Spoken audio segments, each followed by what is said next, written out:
কিছু কিছু সম্পর্ক প্রথম দেখায় এতটা আপন হয়ে যায়, এতটা কাছের করে নেয়, এতটা ভালোবাসে যা কখনো নিজের মানুষের থেকেও পাওয়া যায় না। হ্যালো এভরিওয়ান, আসসালামু আলাইকুম।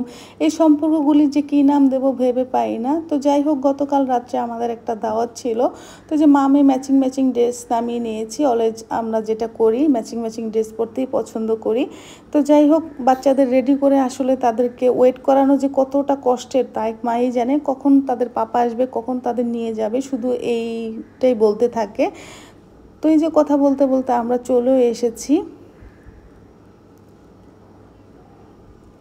আজকে যাচ্ছি আমার হাজব্যান্ডের বন্ধুর ছোটো ভাইয়ের একটা অনুষ্ঠানে। তো তাদের ছোটোবেলা থেকে অনেক ভালো বন্ধুত্ব। তো আমার সাথে এই ফার্স্ট টাইম দেখা হচ্ছে তাদের ফ্যামিলির সাথে। এর আগে আমার কখনো দেখা হয়নি, আমার বাচ্চাদের সাথেও দেখা হয়নি, কিন্তু আমার হাজব্যান্ডের সাথে অনেকবার দেখা হয়েছে।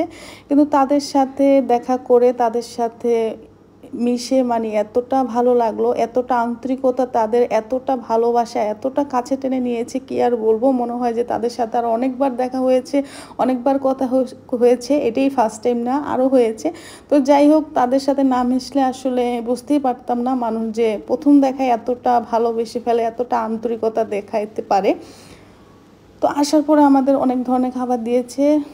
কেক ছিল, মিষ্টি ছিল, পুডিং, পিঠা নানান ধরনের ছিল। তো ওগুলি কথা বলতে বলতে আসলে ভিডিও করা হয়নি। তো এই যে রাত্রে খাওয়ার সময় হয়ে গিয়েছে। তো আমার বাচ্চারা সবার প্রথমে টেবিলে বসে পড়েছে। তারাই ভিআইপি মানুষ, তাদেরকেই আগে খেতে দিতে হবে। তো বাসায় যারা তারা যখন থাকে তখন আসলে খাওয়ানো এতটাই কষ্ট হয়ে যায়, জোর করেও তাদেরকে খাওয়াতে পারি না, কিন্তু কোথাও গেলে সবার আগে তারা খেতে বসে পড়ে। তো এটা কি আমার বাচ্চাদেরই সমস্যা না সবার বাচ্চারা এটা করে, জানাবেন।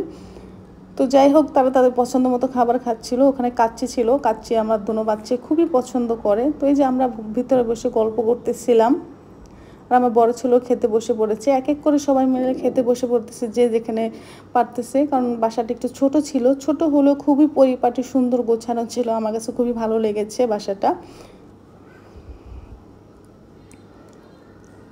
তো খাওয়া দাওয়া শেষ করে যে সবাই মিলে একটু রেস্ট নিচ্ছিলাম, কিন্তু আসলে বাচ্চাদের তো আর রেস্ট নেই। তারা খেয়ে উঠেই যে শুরু করে দিয়েছে, যেখানে যায় সেখানে মাতিয়ে রাখে সব কিছুই।